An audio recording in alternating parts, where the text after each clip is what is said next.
Hello everyone. Today we'll go over the step-by-step instructions to add an additional key fob using this ProKeyBox kit. To begin, you must have one working key to add additional key fob. This kit is compatible with 2010 to 2015 Toyota Venza. I will list compatibility guide at the end of this video. This kit comes with the aftermarket key fob, the programmer tool, and the instruction manual. If you have your own unprogrammed key fob, you can also purchase the programmer tool separately as an alternative option to save money. This tool will work on any aftermarket key fob or the original key fob. Today, we'll program the aftermarket key fob with the kit. Once you use this programmer tool, it will lock to your car VIN. This means you can reuse it as many times as you want in your vehicle, but not in any other vehicle. So, to begin the process, you need to connect the tool to the OBD board.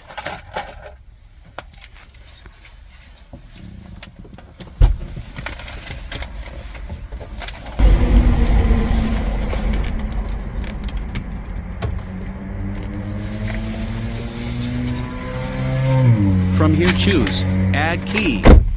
Then press Enter. The programmer will communicate to your vehicle.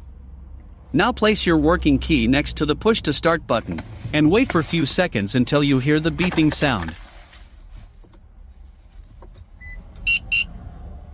Now place the new unprogrammed key next to the push to start button, and wait for a few seconds until you hear the beeping sound indicating programming is successful.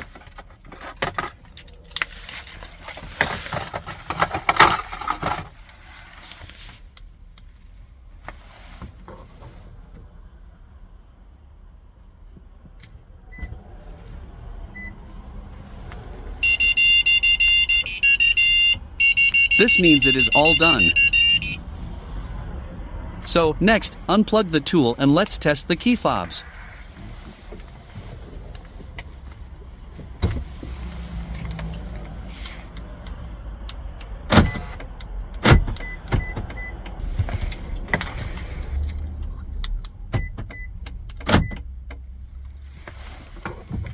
Here, we can see it's working, and it's all good to go. Repeat the steps if you have more keys to program. Hope you enjoyed the video. Thank you for watching.